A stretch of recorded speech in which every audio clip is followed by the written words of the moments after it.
Baik, Assalamualaikum warahmatullahi wabarakatuh. Selamat malam Bapak Ibu semuanya. Selamat datang kembali di Tanya Jawab Membership untuk para membership yang ada di YouTube channel saya.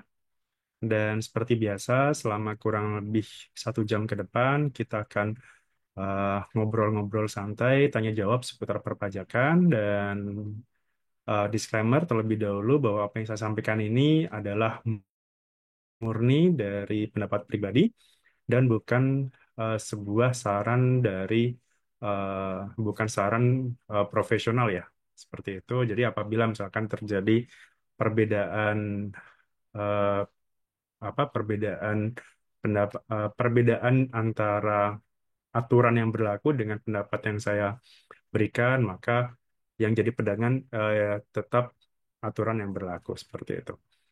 Oke, em, seperti biasa, silakan Bapak Ibu em, apa bisa bertanya apapun, bisa lewat chat ataupun bisa via langsung.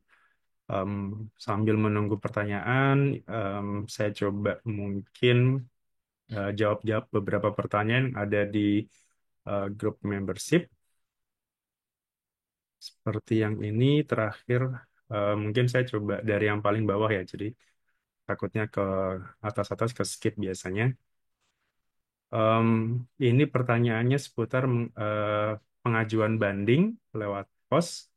Ya, pos kemarin di Jakarta dapat balasan email katanya harus mengajukan ulang via online. Apakah ada yang mengalami eh, wajib online?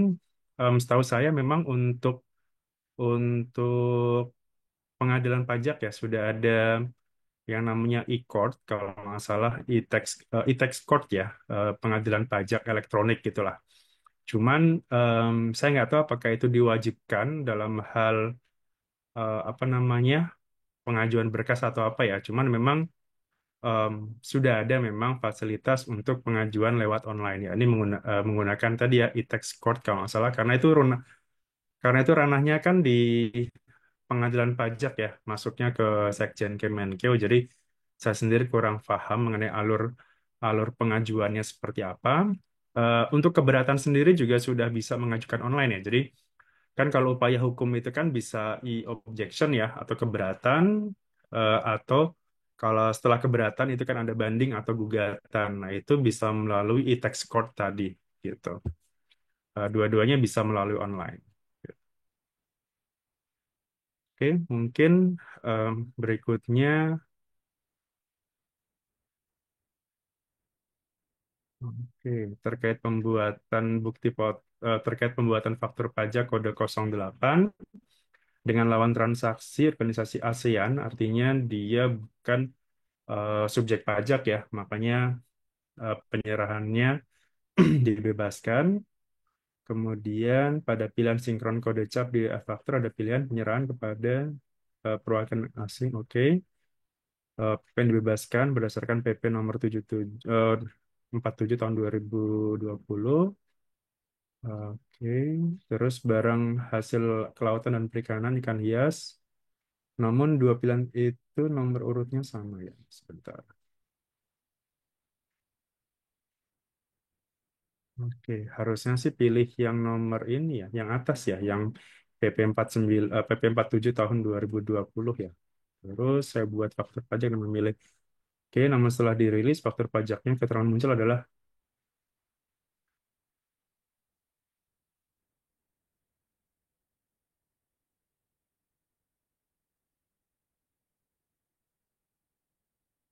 Oke. Kalau hal teknis seperti ini mungkin harus ke KPP ya, karena ini kan mengenai kode cap ya. Jadi memang tadi ada yang menyarankan untuk supaya di restart lagi ya, apa namanya e-fakturnya. Mungkin coba di start restart e-fakturnya kalau seperti itu, atau coba di update lagi ya eh, cap cap yang dibebaskan itu. Kalau nggak salah saya udah pernah bikin videonya bagaimana cara update em, apa namanya update cap yang dibebaskan itu. Tapi kalau misalkan memang memang kesalahannya ada di aplikasi, itu memang sebaiknya sih datang langsung ke KPP, ke helpdesk-nya, Nanti bagian helpdesk-nya itu akan istilahnya mengajukan surat ya, mengajukan surat ke tim IT-nya DJP yang di pusat bahwa terdapat istilahnya bug atau gimana yang nanti harusnya bisa diperbaiki. Gitu. Mungkin seperti itu ya sarannya. Sambil ya kita nunggu Cortex ya. Kalau Cortex kan harusnya lebih cepat ya kalau misalkan terjadi kesalahan seperti ini karena dia berbasis web ya. Jadi kalau web itu kan ya udah tinggal diperbaiki, mungkin besoknya udah bisa running kembali ya. Tapi kalau kayak aplikasi kan mau nggak mau kayak harus ada patch-nya dan sebagainya gitu. Jadi agak agak repotnya di situ. Terus ini ada pertanyaan dari Bapak Bapak Mahendra. Selamat malam, Jintanya. Jika perusahaan milik WNA dan tidak ada di Indonesia, tidak bisa buat NPP dengan pembuatan NPP badannya. eh Ya berarti itu BUT ya harusnya ya. BUT itu kan berarti harus ada perwakilan ya, harus ada perwakilan di Indonesia gitu. Jadi kalau tidak ada, tidak bisa buat. Jadi eh, setahu saya mungkin ini harusnya masuk ke BUT sih. Nah, cuman kalau untuk persyaratan pembuatan BUT-nya itu sebentar.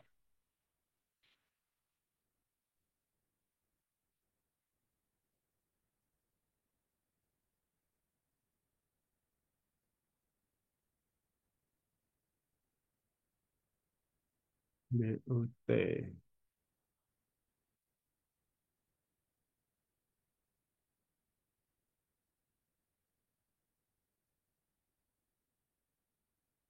Oke, coba.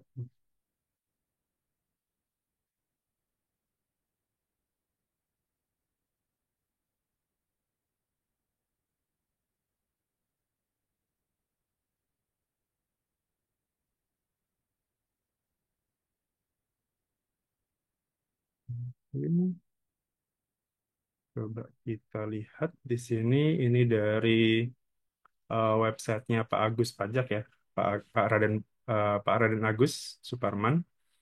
Um, nah di sini ya, um, aturannya di Per 02 2018. Saya nggak tahu ini masih masih berlaku atau tidak. Setahu saya udah diupdate ya, karena kalau terkait dengan NPWP itu biasanya sudah diupdate terbaru. Nah ini, tapi kayaknya sih syaratnya kurang lebih masih sama. Ini kalau persyaratan BUT, badan, yaitu surat keterangan penunjukan dari kantor pusatnya. Artinya kalau perusahaan itu punya kantor pusat ya, tapi kalau nggak ada, nanti kita lewati dulu. Kemudian fotokopi kartu NPWP wajib pajak salah satu pengurus, oke. Atau fotokopi paspor dalam hal penanggung jawab adalah warga negara asing dan tidak memiliki NPWP. Nah ini tadi ya, kalau memang dia tidak punya NPWP, ya sudah, berarti dia bisa pakai pasportnya. Dan di sini dan ya, artinya tiga syarat ini harus kumulatif. Surat pernyataan dan materai dari salah satu pengurus wajib pajak badan yang menyatakan usaha tersebut dilakukan dan tempat atau lokasi kegiatan usaha tersebut dilakukan. Oke. Eh, Jika badan punya cabang di kota lain, maka sama ini ke surat keterangan penunjukan dari pusat ke cabangnya, fotokopi salah satu pengurusnya, baik itu NPWP atau paspor tadi. Oke, ini kalau BUT orang pribadi ya. Jadi syaratnya tiga ini minimal surat penunjukan dari kantor pusat. Jadi berarti tadi ya, kalau memang di sana ada pusatnya gitu ya, ada pusatnya, ya ini. Kemudian fotokopi salah satu pengurusnya, paspor atau NPP atau surat pernyataan dari salah satu pengurus. Gitu. Jadi mungkin itu sih. Jadi bukan NPP perusahaan biasa ya, seperti pada umumnya gitu harus ada kayak siop situ dan sebagainya. Tapi nanti mau nggak mau karena dia punya orang asing ya, punyanya orang asing dan tidak ada di Indonesia, maka apa namanya dicoba dulu dengan BUT ya. Tapi kalau mau lebih detail lagi mungkin ya kita harus tanya ke penyuluhnya ya, tanya ke helpdesk-nya teknis untuk pembuatan NPWP BUT itu seperti apa. Apakah dengan klausal seperti ini ya, maksudnya dengan pengurusan sendiri tidak ada di Indonesia, karena BUT itu kan mau nggak mau harus ada perwakilan di Indonesia, entah itu bentuknya tempat ataupun orang gitu. Jadi kalau tempat atau orangnya aja tidak ada di sini, maka ya nggak bisa buat BUT gitu. Tapi harusnya ada lah ya tempat minimal ya kayak tempat tempat tetap gitu, bangunan tetap sebagai representasi tadi ya, perwakilan dari mana seperti itu, dari perusahaan di luar negeri sana. Itu mungkin itu sementara ya jawabannya. Em, Mengenai shuttle orang pribadi, shuttle orang pribadi sebenarnya udah bisa diajukan gitu, tapi kalau untuk terkait Cortex nanti itu kita akan diberikan shuttle secara jabatan gitu. Jadi ketika nanti sudah Cortex sudah running, jadi kita cukup nanti mendapatkan apa ya, semacam eh shuttle gitu ya, semacam shuttle, tapi harus istilahnya harus divalidasi dulu gitu. Jadi ada pilihannya. Jadi di menu Cortex nanti ada pilihannya. Kalau nggak salah ini Sportlet. Ya, malam Pak Faris. Maaf, Oh iya boleh malam. saya? Ya, malam Pak. Iya, maksud pertanyaan saya gini loh Pak. Kan di Sertel itu di orang pribadi di nanti Cortex kan udah harus standby gitu ya, Pak? Iya. Atau gimana? Atau bisa dibuat dari sekarang? Misalkan kita menunjuk perusahaan kita direktur A gitu kan. Si direktur A-nya ini eh, harus selesai apa harus buat turtle-nya itu di sekarang atau di pas eh, Oh itu running di nanti Cortex aja. ya, Pak? Itu nanti aja Oh, setelah Cortex running. running. Jadi pas di Cortex-nya dia buat secara online langsung di Cortex ya, Pak? Iya. Iya. Jadi nanti di Cortex itu ada Oh, semacam permohonan gitu mm, ya, permohonan validasi sertifikat ya, elektronik.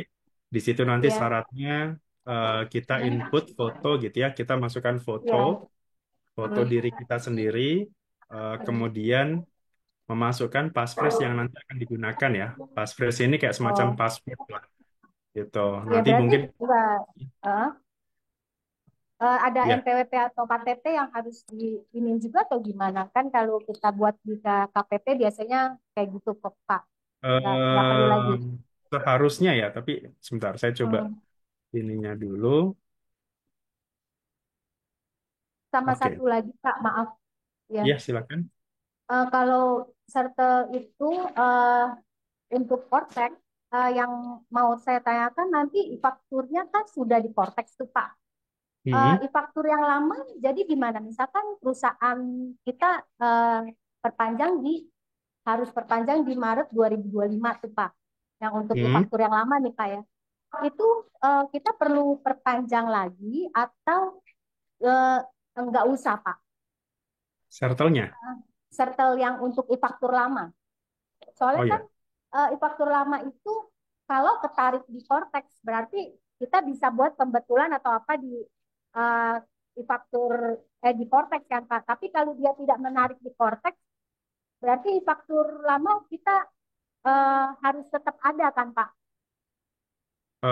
Nanti pasti datanya akan dibawa semua ke Cortex sih. Ketika sudah running, semua Hmm, data history ya, history atau legacy yang ada hmm, di faktor yang lama itu nanti pasti akan dibawa ke Cortex. Jadi kalau misalkan kita mau pembetulan, oh, sudah berarti hmm. nanti tinggal ya pilih masa pajak mana, kemudian apa yang mau dibetulkan, fakturnya mau diganti atau dibatalkan, baru nanti posting seperti biasa. Gitu. Harusnya Oh, seperti jadi itu. bisa bisa ya Pak ya. Jadi tidak Bisa. perlu perpanjang sertel yang lama gitu ya Pak. Model Em, lama gitu. Kira-kira bulan apa sertelnya ini habis? Kenapa Pak? Bulan apa kira-kira selesainya? Em, Maret 2025. Oke, nah kalau seperti itu sih Hmm. baiknya diperpanjang dulu Hmm. aja nggak apa-apa gitu. Karena kan kita Oh, belum belum diperpanjang. tahu ya Cortex nanti runningnya kapan gitu Hmm. ya. Kalau misalkan ternyata runningnya di Hmm. Januari, e-faktur sudah di Hmm. Januari, maka bisa jadi tidak perlu ada pengajuan perpanjangan sertel gitu ya. Maksudnya otomatis nanti di Cortex semua nanti permohonan sertelnya gitu. Tapi kalau ternyata Oke. katakanlah khusus untuk e-faktur, katakanlah runningnya itu di bulan Hmm. April misalkan atau di bulan Juli Hmm. gitu, kayak Hmm. baiknya diajukan permohonan terlebih dahulu mulai kan Maret ya berarti paling tidak Februari itu Hmm. sudah mulai ancang-ancang untuk perpanjangan. Sertel lama. Oke. Oke Pak, tadi gimana Pak yang tadi yang NPWP, KTP dan nanti akan dimasukkan ke Cortex ya? Tadi Pak Faris mau Oh iya ini. perlihatkan apa ya? Ya, jadi ini Hmm, permohonan kode otorisasi atau sertifikat digital ya namanya ya. Jadi hmm, iya. nanti setiap orang gitu ya, setiap orang ketika baru Hmm, ya, jadi diusahakan setiap kali orang, semua orang ya yang hmm, akan hmm, mengakses Cortex gitu, hmm. maka Iya. harus punya sertifikat digital masing-masing gitu. Ini ya contohnya. Oh, Jadi ini harus diajukan dulu. hmm, Kemudian setelah itu di sini tinggal kita pilih yang kode otorisasi DJP di sini, eh, hmm, KODJP, kemudian eh, ambil ini belum belum update, maksudnya belum detail banget sih, cuman kurang lebih seperti ini. Kemudian hmm. identity verifikasinya itu ambil foto ya, tag Oh, foto diri gitu, kemudian hmm, statementnya dicentang, kemudian submit. Nah, nanti hmm, setelah submit, katanya sih dari hmm, DJP itu akan memberikan kode otorisasi ya. Jadi hmm, semacam passphrase atau gimana nanti akan muncul di hmm. dokumen ini, notifikasi dokumen gitu. Oh, Jadi tidak perlu datang ke KPP, tapi hmm. langsung di lewat Cortex-nya ini aja.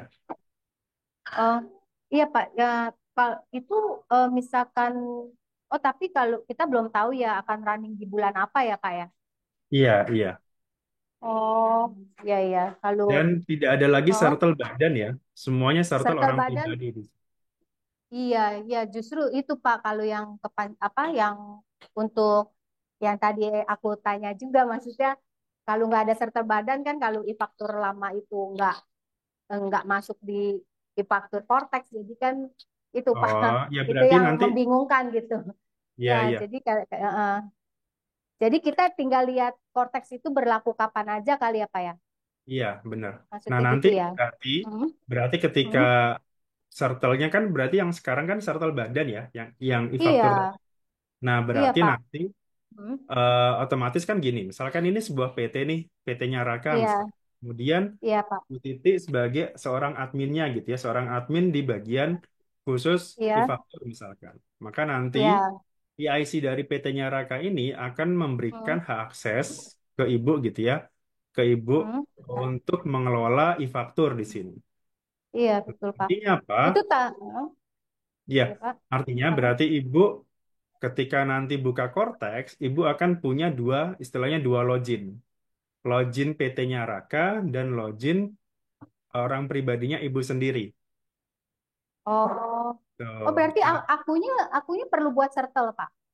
Nah, Akunya, kalau kalau akunya. kalau ibu ya, Nah, kalau ibu tetap harus eh, bikin kartel. oh, aku NPWP-nya apa gabung dengan suami gimana tuh Pak? Oh gitu. Iya, Hmm.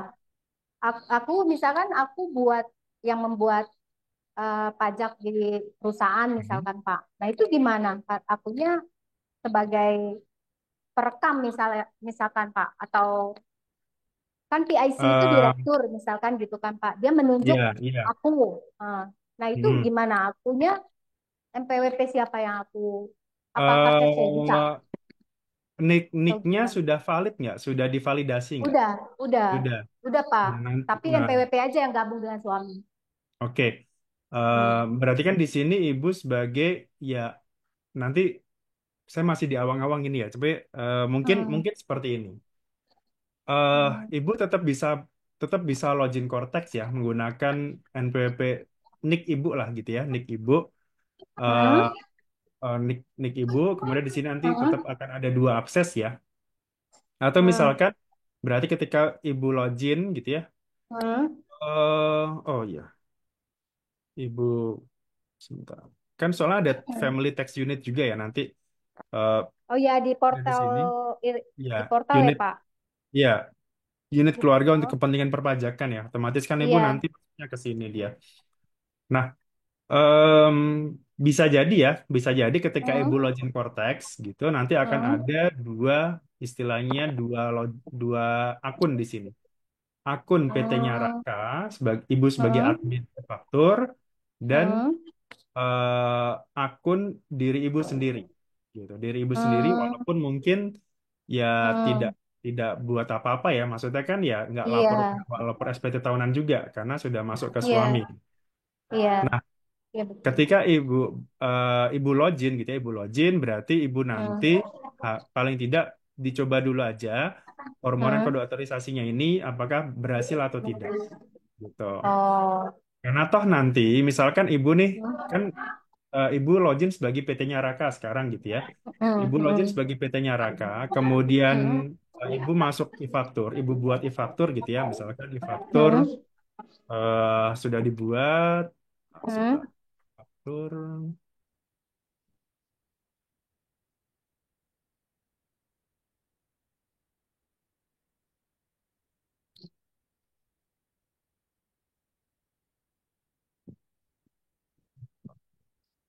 saya carikan yang e-faktur. hmm. Oke, fakturnya. Iya. Nah, nah ini. Nah, Hmm, ini. Nah, misalkan ini kan ibu buat e-faktur ya. Misalkan dimulai dari apa namanya? eh, tambah transaksi gitu ya, tambah transaksi, kemudian pilih apakah barang atau jasa di sini, kemudian pilih kodenya. Nah, kode ini sendiri terakhir itu katanya masih masih ini ya, eh masih jadi perdebatan apakah digunakan atau tidak gitu. Karena kalau kode kan pasti banyak banget ya. Kemudian iya, namanya Pak. namanya apakah masih manual gitu ya? Kalau sekarang kan manual ya. Hmm, iya, eh, Pak. Misalkan goods, barang, namanya apa, unitnya berapa, Hmm, quantity dan segala macamnya, VAT-nya juga sekarang juga kan masih 11% ya, cuman katanya hmm, nanti ada yang 11%, ada yang 12% gitu. Cuman itu juga iya. agak Masih rancu ribet ya, juga Pak. pasti. Iya, masih Agak rancu. ribet juga. Yang Oh, jelas sih kayaknya nggak bakal naik ke 12 untuk semua barang. Katanya kan iya. hanya barang-barang Tertentu ya, Pak. Oh, ya. Cuman nanti pemilihan barang-barang mewahnya itu seperti apa gitu ya. Jadi apa? agak-agak Iya, repot juga. kategorinya itu ya, Pak, yang Iya, bingung ya. mending ya udah. Kalau Hmm, saya sih pendapat pribadi hmm, ya, udah mending dibatalin iya, aja gitu biar gampang, iya betul. Iya, biar Pak, iya. gampang gitu. Iya, kondisi eh juga lagi oh nggak iya bagus ya, juga ya. secara kenaikan juga maksudnya gini. Ketika ketika PPN itu naik jadi 12%, kemudian tapi Hmm. misalkan ternyata daya beli menurun kan sama aja, nggak ada Iya, pemasukan. betul. Betul, Pak. Iya, iya sih. Iya, Ya itu aduh. pendapat Ya. pribadi ya, maksudnya ya. Iya, Kalau betul. kalau misalkan nanti tetap 12 ya udah, saya mau nggak mau ya tetap saya sebagai ini ya harus menjalankan gitu ya. Iya, iya Oke, nah betul, ini Pak. ya misalkan Hah? uh, Oh, PT, VAT, hmm, STLG ini PPNBM ya, PPNBM rate-nya berapa, kemudian kita save, hmm, kemudian uh, oke ini tadi ya, oh ini dijalankannya. Oh, oke. Nah ini misalkan sudah satu transaksi ya. Kan kemarin ada hmm, pertanyaan Pak, bagaimana kalau dijualnya barang dan jasa? Ya sudah, ini barang dulu kita input lagi transaksi, kemudian kita pilih yang jasa biasa. gitu. Nah, kemudian ini kan tanda tangan e-faktur ya. Tanda tangan Hmm, e-faktur. Nah, apakah harus satu-satu? Enggak. Ini kan ada centangnya ya. Nanti kan ada hmm, centangnya. Ketika submit gitu ya, submit. Kemudian ini kan submit semua posisinya gitu ya. hmm, hmm, Posisinya semuanya submit ini, posisi masih apa belum tanda tangan. Nah, nanti ketika ini kita centang di sini ya, kita centang, kemudian submit invoice, di submit invoice hmm, semuanya. Nah, nanti yang tanda tangan itu bukan ibu harusnya. Yang tanda tangan hmm. adalah si PIC utamanya tadi.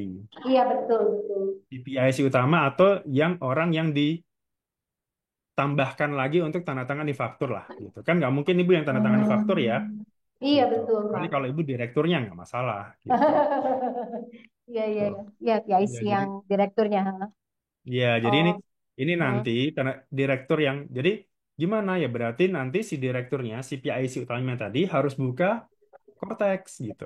Nah, ini yang mungkin agak-agak iya. ya agak agak Agak, iya, inilah kurang. merepotkan Oh, tanda kutip merepotkan iya tapi ya betul, betul. secara pajak emang harusnya seperti itu ya kan nggak Hmm. mungkin gitu ya seorang PIC menyerahkan karena gini faktur pajak itu kan dokumen paling powerful di pajak gitu ya.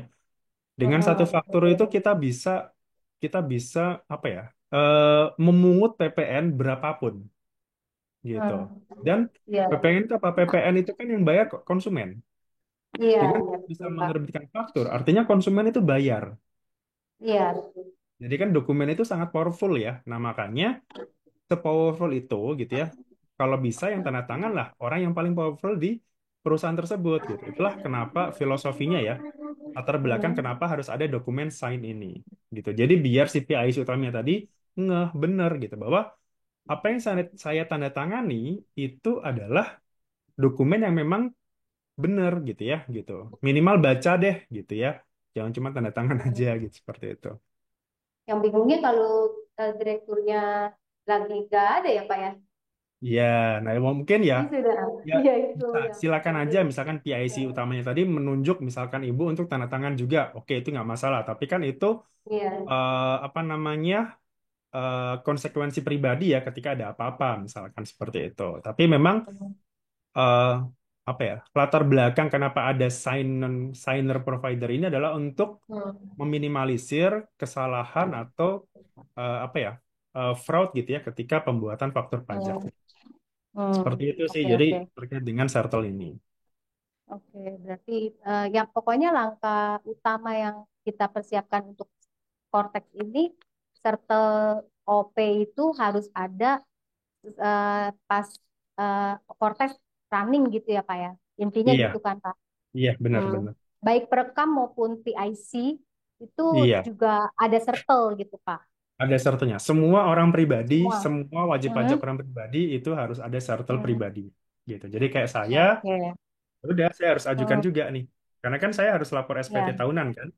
Gitu. Iya, tapi berarti tunggu Cortex yang ada kan Pak, nggak sekarang maksud aku. Soalnya ada yang simpang Hmm. siur bilang, ah, sekarang buat itu gitu, Karena buat nanti juga apa? nggak eh, guna juga sih hmm? menurut saya. Nggak guna juga Oh, ketika nanti sudah Cortex sudah running ya. Saya udah nanya ke iya. penyuluh DJP, Oh, oke oke. eh, nggak mengajukan sekarang pun nggak apa-apa. Gitu. Oke oke. Asal jangan pada saat semua pada mengajukan dia down aja. Nah itu saya nggak tahu ya gimana ya, gimana Udah kreditnya. udah langsung itu deh tuh Pak, pusing deh ya. Ya semoga aja kuat lah nanti servernya. Oke, oke. Kalau gitu Pak Faris, makasih banyak Pak. Sama-sama Selamat Ibu. malam. Malam, Hmm. Pak. Ya, maaf. Oke, baik kita lanjutkan. Oke, dari Ibu Sri Mulyati. Malam Pak Faris, izin bertanya, kalau faktur pajak belum dibuat, tapi sudah ada pembayaran dari rekanan, oke, dari rekan pemerintah dan sudah ditransfer bulan lalu, apakah bisa dibuat langsung faktur pajak jika dibuat, apa tidak ada double pembayaran? Oh, nggak masalah sih, gitu. Yang penting kan, ya pada dasarnya kan, kalau ini rekanan pemerintah itu kan pada dasarnya dibuat faktur pajak pada saat ditagihkan, gitu. Seharusnya seperti itu ya, apa namanya secara aturan. Kapan ditagihkan? Itulah saat dibuatkan faktur pajak. Kalaupun ternyata sudah dibayarkan terlebih dahulu, ya sebenarnya nggak ada masalah. Karena toh apa? PPN dengan rekan pemerintah itu kan mereka yang setor PPN-nya. Jadi bukan kita gitu. Jadi kan pada saat Ibu Sri Mulyati bikin faktur untuk rekan pemerintah itu kan kodenya 02.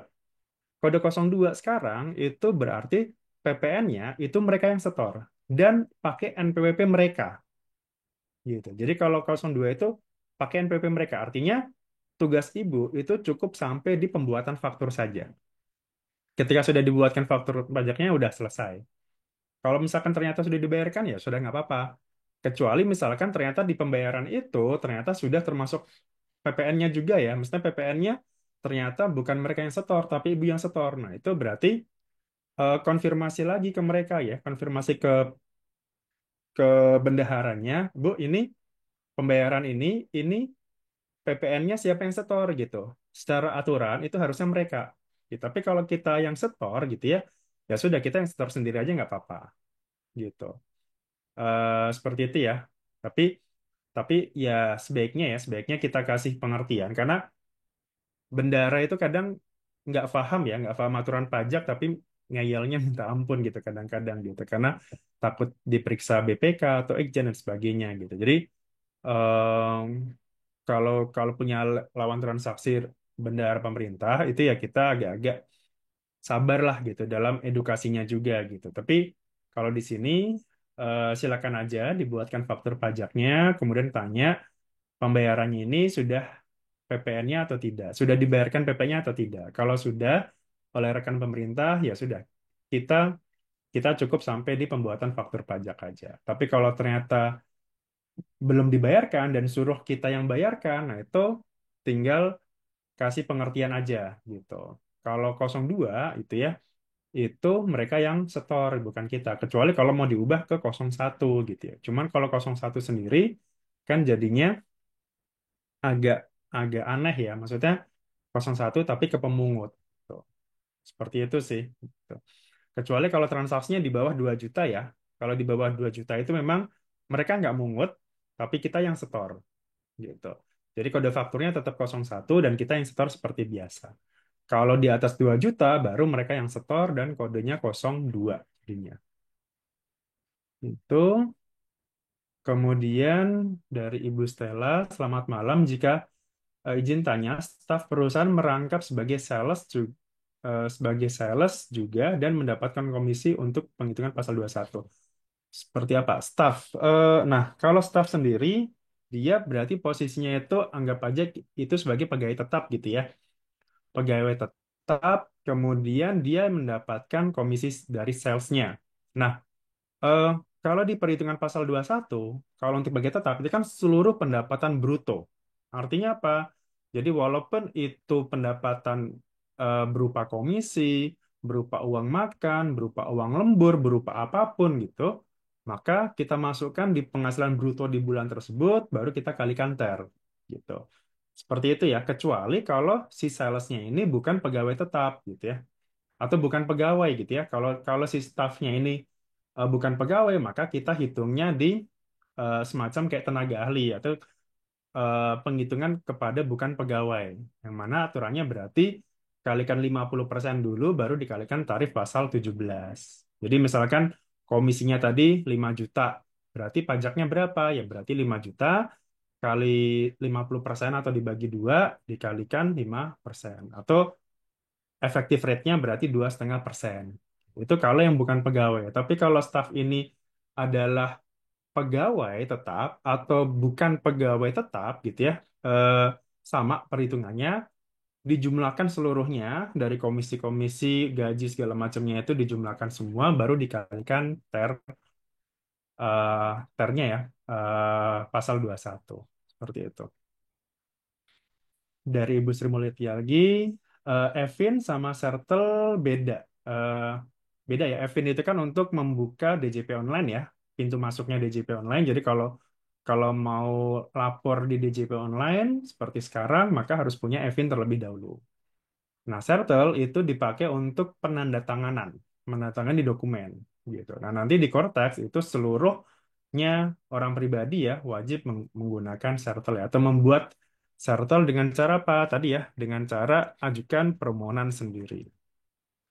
Permohonannya kalau nggak salah ini simple ya. Jadi mungkin ini yang harus dilakukan pertama kali ya ketika nanti Cortex sudah running dan mungkin harus digunakan, maka silakan untuk ini tadi ya pengajuan sertelnya ini. Oke, mana tadi ya? Di slide-nya sendiri belum banyak yang bisa diulik ya, tapi eh, terakhir kalau nggak salah saya sempat buat coba simulasinya itu ya di sini ya. Mana tadi ya?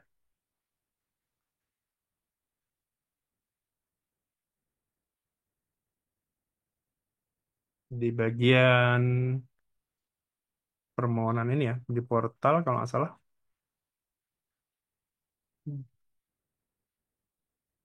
Permohonan kode otorisasi sertifikat digital ini. Kemudian dari Bapak Irham, Assalamualaikum, selamat malam. Izin bertanya, saya mau melaporkan SPT masa 21, tapi di penyiapan sementara statusnya kurang store, sementara di perekaman bukti store statusnya nol atau tidak ada selisih. Kira-kira kesalahannya di mana? Kemungkinan ini belum posting berarti. Sebentar. Kurang store, oke. Kemudian nilai pajak, nilai setoran. Oke. Oh, yang sudah di store ini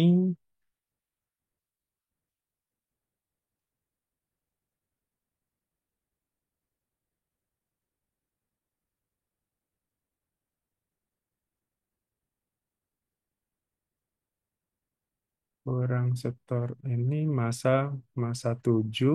Oke.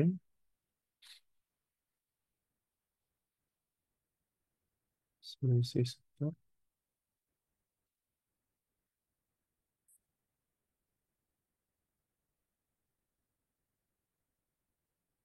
Juli. Ini Juli 400. Oke, kurang setor. Nilai setoran. Ini berarti sudah dibayarkan ya, 475 ini diringkas, di apa? Direkam bukti penyetoran ini sudah ya. Iya Pak, Coba udah dari Pak. sini ya, bukti rekam bukti penyetorannya. Gitu. Atau ya coba diposting ulang saja, karena mungkin ada langkah yang mungkin kurang ini ya, yang mungkin terlewat seperti itu. Harusnya sih ketika nilai pajaknya berapa, tapi dan ini screenshotnya juga agak kurang ini, maksudnya kurang lengkap. Nanti mungkin bisa apa ya? Mungkin bisa di apa japri aja ke saya. Nanti saya coba lihat dulu detail masalahnya gimana. Kalau misalkan mungkin perlu bantuan ke helpdesk, nanti coba saya tanyakan ke helpdesk. Ya Baik, paling itu ya bisa. baik Pak. Nanti saya coba skip langsung lewat WA pribadi ya Pak ya. Baik, baik, silakan. Ya, terima kasih Pak Paris. Sama-sama. Oke, mau tanya dari Ibu Novi, mau tanya jika direkturnya WNA apakah bisa diberikan sertel? Ya tergantung punya NPWP atau tidak ya. Kalau dia punya NPWP berarti kita bisa berikan sertelnya. Gitu. Kalau WNA sekarang kan nggak mengenal ya selama WNA tapi jadi wajib pajak dalam negeri ya boleh dapat NPWP. Tapi kalau kalau nggak punya NPWP ya ya nggak bisa diberikan sertel karena kan syaratnya harus ada NPWP. Gitu. Oke, terima kasih Pak Ardiansa. Terus bukan bukan karyawan ini ya, bukan BKN ya. Bukan karyawan apa boleh akses NPWP badan? Tergantung dari PIC-nya sebenarnya. PIC-nya ini dia memberikan aksesnya ke siapa? Contohnya kayak ya kalau konsultan gitu ya, konsultan boleh aja mengaksesnya gitu. Atau eh ya selama apa ya? Selama memang dia berkepentingan sebagai apa ya? Kalau di kalau di faktur apa? Kalau di Cortex itu dia sebagai representatif. Representatif itu berarti ya kayak semacam kuasanya bisa konsultan atau bisa pihak lain atau sebagai related personnya. Related person itu berarti orang yang ada di dalam perusahaan tersebut, orang yang mewakili perusahaan tersebut.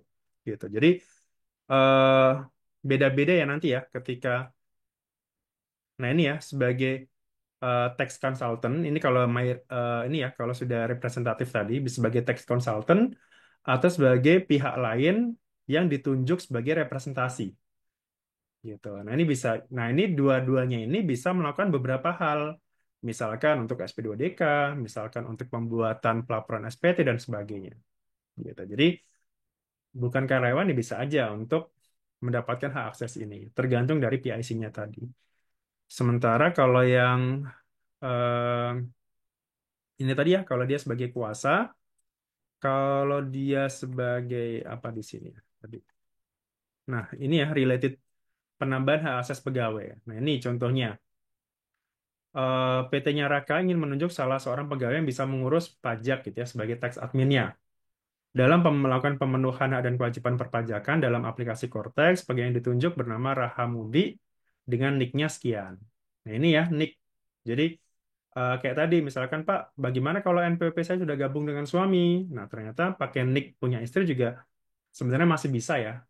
Cuma nanti ya seperti apa nanti dicoba aja siapa tahu karena saya juga nggak punya gambaran ya Cortex nanti kalau pakai nick yang sudah digabung suami ini seperti apa. Nah, kemudian pertanyaannya seperti apa langkah yang harus dilakukan oleh PIC untuk menambahkan tadi ya menambahkan Rahamudi ini sebagai related person di perusahaan. Nah, berarti kita coba buka dulu ya, korteksnya dibuka dulu. Saya besarkan aja. Nggak apa-apa ya, kita banyak belajar korteks di sini sambil sambil pertanyaan-pertanyaannya di sini, karena banyak kan juga seputar korteks. Oke, kita login seperti ini.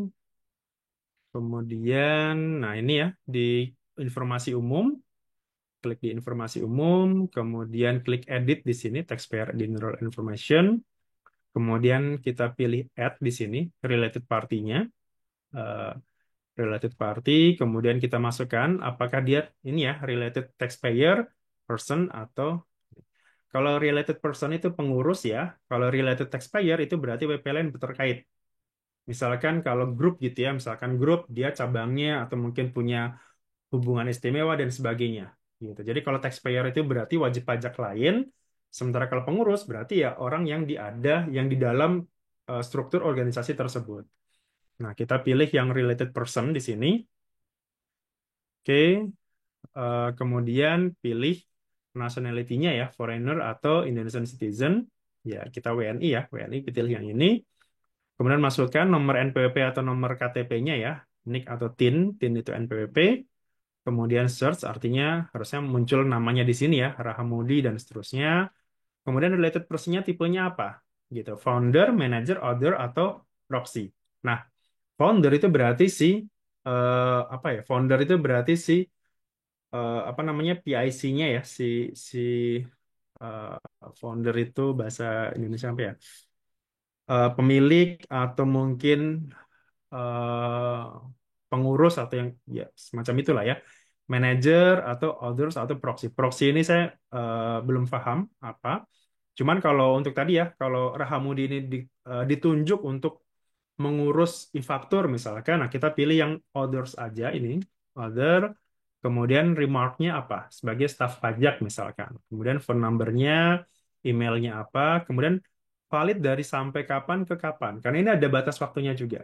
Gitu. Anggap aja misalkan setahun gitu ya. Silakan masukkan setahun sampai dengan 31 Desember misalkan. Boleh seperti itu. Kemudian kita save. Oke. Pada saat kita save, kemudian centang pertanyaan. Yang ini ya. Pertanyaan, statementnya di sini. Kemudian kita klik submit. Oke. Kemudian setelah itu tadi kan nambah orangnya ya. Sekarang kita nambah role yang diberikan apa gitu. Berarti ini menentukan role yang diberikan, pilih di sini wakil atau kuasa sini. Kemudian di sini ada revoke dan assign role. Revoke itu berarti mencabut gitu ya. Misalkan yang sebelumnya katakanlah Rahamudi ini tadi resign, berarti kita sebagai PIC-nya harus merevoke, harus mencabut. Karena kalau kalau nggak dicabut, ya Rahamudi tadi akan tetap bisa mengakses data kita ya, data perusahaan kita. Nah, itu memang jadi Cortex ini agak-agak ribet masalah ini ya, masalah data login seperti itu. Karena tadi sangat-sangat rigid lah gitu. Satu orang dibatasi aksesnya ke mana aja, misalkan seperti itu. Kecuali PIC itu bisa mengakses seluruh data yang ada di sini. Makanya kalau bisa ya PIC tadi ya minimal kalau dia nggak mau ngurus yang ribet, paling tidak tunjuk kepercayaan lah. Orang kepercayaan gitu ya, seperti itu. Nah ini tadi assign role-nya, kita pilih. Nah assign role-nya ini nanti sebagai apa saja. Nah ini ada pilihannya. Representative role ini kita bisa pilih macam-macam ya. Misalkan ini untuk pembuatan SPT tahunan sebagai drafter atau sebagai signer gitu ya. Kalau drafter berarti cuma bisa mengisi, tidak bisa menandatangani gitu. Tapi kalau dua-duanya ya silakan gitu. Cuman kan agak aneh masa staf pajak signer gitu ya, kan nggak mungkin. Jadi sebagai drafter SPT tahunan. Misalkan kita tambahkan di sini nanti ada role-nya sebagai drafter e-faktur misalkan bisa jadi seperti itu. Kemudian kalau sudah kita klik save di sini. Kemudian nanti ya ketika si Rahamudi tadi buka korteksnya, maka nanti dia akan mendapatkan dua akun. PT-nya Raka dan dia sendiri sebagai akun ya, sebagai orang pribadi. Nah, nanti karena dia mendapatkan tugas untuk membuat SPT tahunan ya sudah berarti dia bisa mengakses menu PT-nya Raka ini di SPT tahunan ini. Gitu. Jadi kurang lebih seperti itu ya terkait dengan apa namanya tadi hak akses tadi ya, seperti itu. Oke, berikutnya dari Pak Ardiansyah terkait Cortex Running tadi, apakah semua sistem pelaporan perpajakan yang sekarang ditutup mendadak eh, atau ada bakal harusnya sih akan ada efektif date-nya ya. Jadi kayak kayak sekarang gitu ya, misalkan tahun depan gitu. Tahun depan itu kan untuk pelaporan SPT tahunan 2024 ini.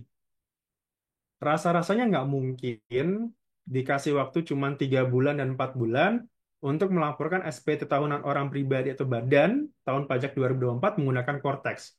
Kok rasa-rasanya agak repot ya. Maksudnya dari sisi petugas pajaknya sendiri pasti akan kewalahan ngasih edukasi, dari sisi wajib pajaknya juga pasti akan kewalahan juga gitu ya, nerima informasi sebanyak ini gitu. Karena SPT tahunan nanti itu sangat berbeda formnya gitu. Lupakan misalkan 1770, 1770S dan SS itu berbeda banget. Udah nggak ada seperti itu lagi gitu ya. Belum lagi misalkan harus impor XML-nya dan sebagainya. Jadi rasa-rasanya ketika nanti pun Cortex ini running gitu ya, mungkin tidak semuanya akan langsung terbuka gitu aksesnya. Bisa jadi baru katakanlah e-Bupot dulu misalkan. Atau mungkin e-faktur dulu misalkan. Nanti pelan-pelan semua layanan ini akan terbuka.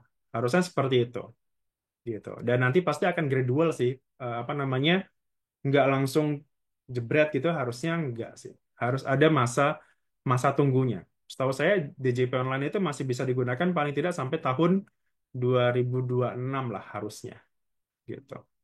Jadi ditunggu aja Pak. Nggak mungkin tiba-tiba ditutup gitu pasti akan kaget lah. Gitu. Oke.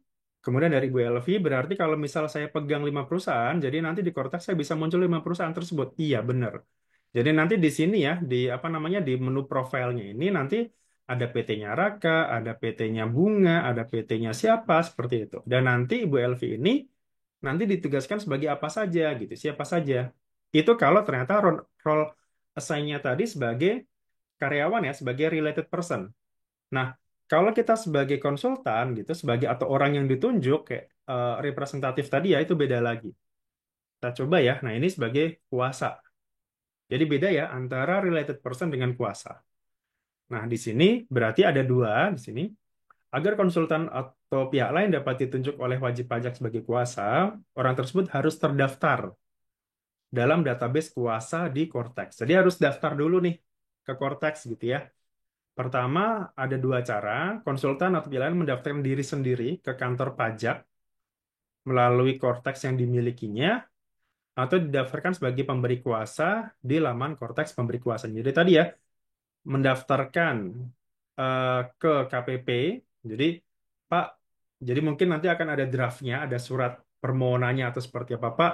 Saya memiliki surat kuasa atas PT ini. Nah, nanti KPP akan menginput nih PT ini kuasanya adalah ini gitu ya. Seperti itu. Atau cara kedua berarti si PIC-nya langsung nunjuk ngasih role dia sebagai kuasa. Jadi bisa dua cara tadi, datang ke kantor pajak atau lewat PIC-nya tadi. Nah, kemudian cara yang kedua ya berarti ya. Nah, ini misalkan cara yang kedua, PT-nya Raka ingin mempekerjakan menunjuk seorang konsultan, melakukan pemenuhan hak dan kewajiban perpajakan di Cortex. Konsultan yang ditunjuk bernama Daniswara. Ini yang bikin apa namanya, yang bikin bukunya ya. Nick-nya adalah ini. Nah, langkahnya seperti apa kalau di Cortex? Nah, kita coba buka. Seperti biasa ya, login Cortex seperti ini, username. Username bisa menggunakan NPWP atau nick ya. Dan berhubung ini orang pribadi ya sudah, berarti tidak pakai NPWP badan sekarang. Jadi nanti setiap login Cortex itu pasti menggunakan NPWP orang pribadi. Itu nick-nya orang pribadi tadi. Gitu. Kemudian kita pilih caption, ini ya CAPTCHA ya, CAPTCHA login, terus masuk ke wakil kuasa tadi. Jadi bukan bukan di informasi umum ya. Kalau informasi umum tadi yang untuk related personnya sebagai karyawannya, nah ini langsung masuk ke wakil atau kuasanya aja.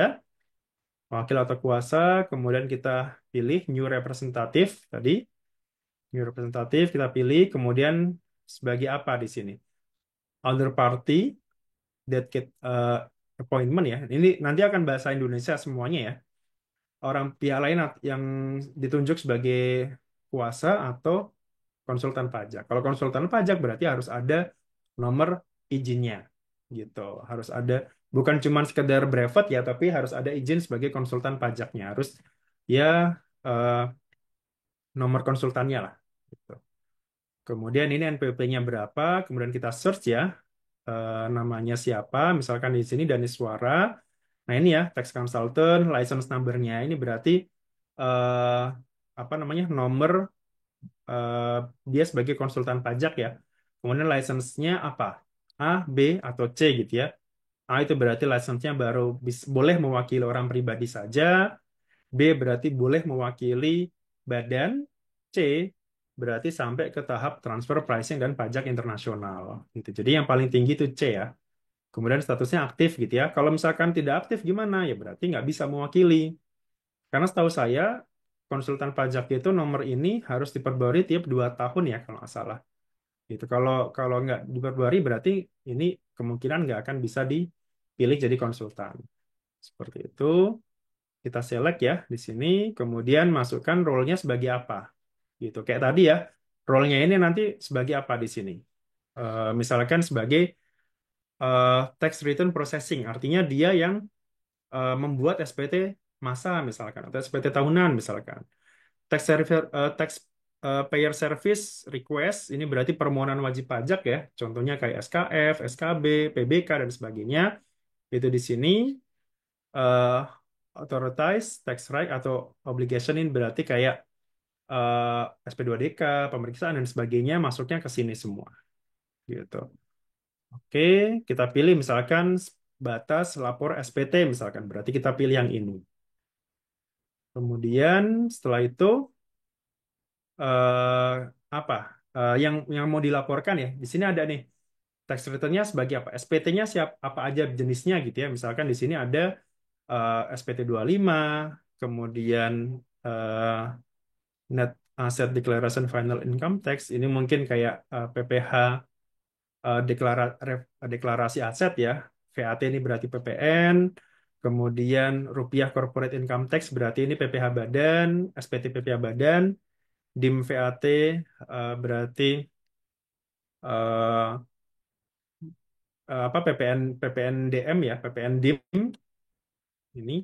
Misalkan kita pilih yang sebagai VAT lah gitu ya, sebagai yang ngurus PPN tadi ya. Kita pilih PPN ini, kemudian durasinya berapa sampai berapa gitu. Misalkan ini ya setahun lah gitu. Dari 2004 ke 2025 misalkan. Kemudian tax assignment, tax assessment atau other tax document number ini mungkin kayak semacam apa ya?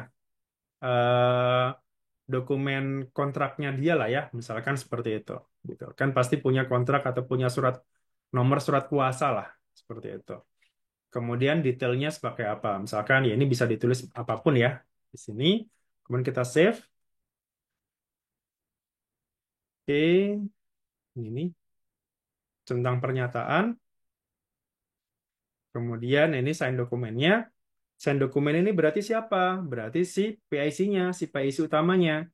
Jadi bukan si konsultan pajaknya, tapi si PIC-nya tadi ya. Gitu. Karena kan ini yang cara kedua tadi. Jadi seorang PIC perusahaan menunjuk seorang konsultan, berarti caranya seperti ini. Berarti tadi ya, apa namanya, pilih yang ini ya, wakil kuasa, pilih namanya dulu, berarti yang harus diperhatikan apa? Berarti tidak semua eh, konsultan ya, itu bisa mewakili. Karena ini critical point-nya ada di license number ini, license level, dan aktif ini. Bisa nggak misalkan pajak gitu ya, DJP bisa nggak nolak misalkan ketika perusahaan gitu ya, ketika perusahaan ada sengketa transfer pricing misalkan. Transfer pricing tapi license-nya masih di level A atau B. Nah, DJP boleh nolak.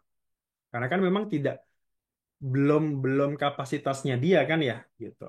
Atau misalkan dia license-nya A tapi tapi dia mengurus badan. Nah, secara aturan itu nggak boleh. Jadi bisa jadi nanti ditolak akan oleh DJP. Jadi misalkan ketika dia ngurus SP2DK gitu ya, ketemu AR-nya, Pak, saya kuasa dari PT ini misalkan. Dicek oleh AR-nya, oh ternyata si si konsultan ini license-nya baru A, atau bahkan mungkin dia nggak bukan seorang konsultan gitu ya, seperti itu. Nah, itu boleh nolak. Makanya kan nanti akan ada PMK atau aturan resmi ya yang terkait dengan cara ngatur konsultan ini seperti apa. Apakah karena kan kemarin sempat ini ya, misalnya tidak harus eh, apa kalau yang pihak lain tadi ya, yang pihak lain yang ditunjuk itu kan tidak harus konsultan gitu ya, bisa keluarganya, bisa orang lain yang eh, tidak harus konsultan lah seperti itu. Nah, mungkin banyak yang mainnya di sini, mainnya di pihak lain yang ditunjuk sebagai kuasa. Oke, kurang lebih seperti itu ya. Oke, ini sudah.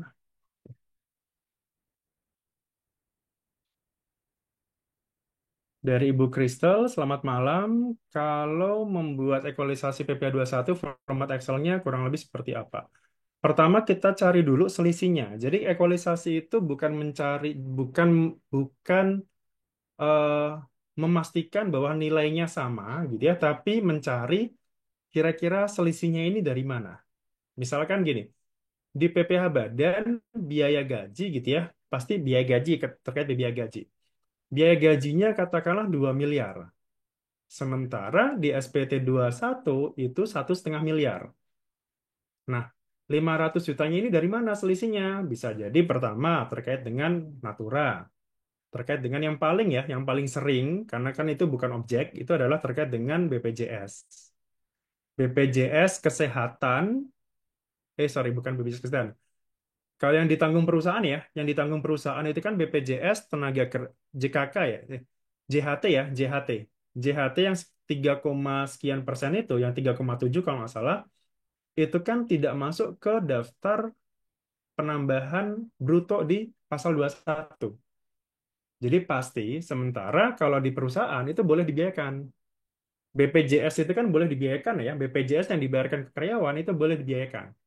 Jadi di SPT tahunan itu mungkin biayanya 500 juta, di SPT 21 dia nggak ada biaya itu, makanya ada selisih. Jadi ketika diekualisasi, biaya gaji di SPT tahunan 2 miliar, biaya SPT 21-nya 1,5 miliar. Nah, tinggal kita kasih Excel-nya tadi ya, jadi selisihnya. Jadi misalkan, eh, jadi kayak apa namanya gaji SPT tahunan berapa, gaji di SPT 21 berapa, selisihnya berapa. Nah, selisihnya ini nanti ada detailnya. Misalkan BPJS tadi ya, BPJS jaminan hari tua, Natura, atau mungkin memang belum dipotong, atau mungkin beda pengakuan, misalkan apa beda tahun pajak, misalkan seperti itu, macam-macam. Gitu. Intinya dari jumlah yang 500 juta tadi itu harus dirinci, harus didetailkan. Nah, nanti sama AR-nya akan minta lagi gitu. Kalau memang beda, nah ini fakta-fakta lapangannya seperti apa, bukti-buktinya seperti apa, gitu. Kurang lebih seperti itu ya. Kalau kalau eksternal sendiri mungkin saya nggak bisa menunjukkan ya, karena apa namanya itu terkait dengan kode etik saya juga, tapi kurang lebih seperti itu. Kemudian, oke, dari Pak Biansa. Oke. Oke. Terus, oke, dari Ibu Stella. Mungkin satu atau dua pertanyaan lagi ya. WNI yang tinggal di luar negeri dan mendapatkan penghasilan dari luar negeri, NPWP-nya NE, tanya ke Kering Pajak dan menginformasikan kalau NPWP tersebut NE, membeli properti di Indonesia, apakah perlu lapor SPT tahunan? Em, kalau sudah NE sih udah nggak perlu lapor SPT tahunan ya, sebenarnya ya. Dan kalau membeli itu kan artinya dia tidak bayar pajak. Dia malah justru yang dipotong pajak. Jadi sebenarnya nggak masalah, kalaupun NE gitu. Jadi ya apakah wajib lapor SPT tahunan? Menurut saya nggak perlu. Karena dia tidak punya, pertama dia tinggal di luar negeri dan tidak punya penghasilan di dalam negeri, dan dia statusnya sudah NE gitu. Jadi walaupun dia beli properti Indonesia itu tidak ada aktivitas aktif di situ gitu, kecuali dia menjual. Kalau dia menjual properti bisa jadi kan butuh NPWP ya, butuh NPWP, butuh apa namanya bukti potong segala macamnya. Nah, itu mungkin perlu mengaktifkan lagi NPWP-nya gitu. Kalau sudah aktif, maka mau nggak mau harus lapor. Tapi kalau dia beli, artinya kan dia bersifat pasif gitu. Ya paling nanti akan ditanyakan gitu ya, ini uangnya dari mana gitu ya? Ya uang dari penghasilan saya di luar negeri. Ya udah nggak masalah berarti. Karena ketika dia sudah di luar negeri, penghasilannya juga dari luar negeri, berarti ya nggak ada pajak di Indonesia sebenarnya gitu. Jadi nggak masalah. Jadi menurut saya ini nggak perlu lapor SPT. Terus untuk transaksi Desember yang awalnya buat dari Ibu Elvi ya, yang buat faktur pajak di e-faktur nanti pas sebelum tanggal 15 Januari buat FP-nya tetap di e-faktur. Nah, kita tunggu aja sih Bu, karena saya jujur belum belum tahu, belum baca statement resmi ya dari DJP-nya sendiri. Sebenarnya nanti yang kalau nggak salah akan go live tanggal berapa gitu ya, tapi itu sekedar apa ya? Sekedar kayak soft launching atau launching lah. Tapi apakah nanti pasti akan ada ininya kok, ada pengumumannya. Dan di YouTube saya pasti akan salah satu yang pertama lah untuk memberitakan itu ya. Jadi tenang aja. Kalau memang nggak ada pemberitahuan apapun gitu ya, udah tetap aja pakai e-faktur yang biasa gitu. Yang penting ya sebelum 15 sudah diupload dan seterusnya ya, seperti itu. Oke, dari Pak Arka, dari PT Arka, Desember tetap e-faktur. Oke, sudah dapat ini ya. Tapi kita tunggu aja. Cortex ini kira-kira kapan? Oke, sepertinya sudah semua pertanyaan.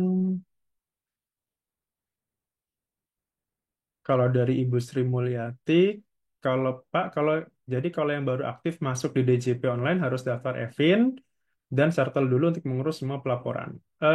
Sebaiknya iya. Kalau Sartel orang pribadi mungkin nggak dulu nggak apa-apa ya. Tapi kalau mau mau lapor, eh, contohnya kayak lapor e-faktur, sorry, lapor 21, lapor orang pribadi, badan segala macamnya, ya mau nggak mau harus punya Evin terlebih dahulu. Karena kalau kalau bahasa saya itu Evin itu kayak kunci rumah lah gitu. Kita nggak akan bisa masuk ke rumah DJP online tadi kalau kita nggak punya kuncinya.